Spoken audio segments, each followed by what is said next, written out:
Hello friends, welcome to my channel. This is note sir official. বর্গ করার কৌশলটা শিখে নাও।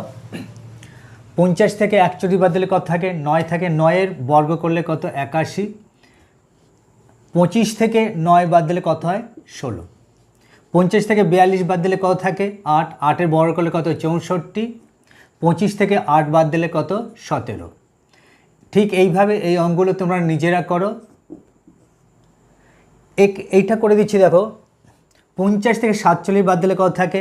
3 থাকে। 3-এর বর্গ করলে 9 হয়, তাই 9 লিখতে আমাকে দুটো ঘর লাগবে এখানে, তাহলে ওই জন্য একটা শূন্য দিয়ে পূরণ করে দিলাম।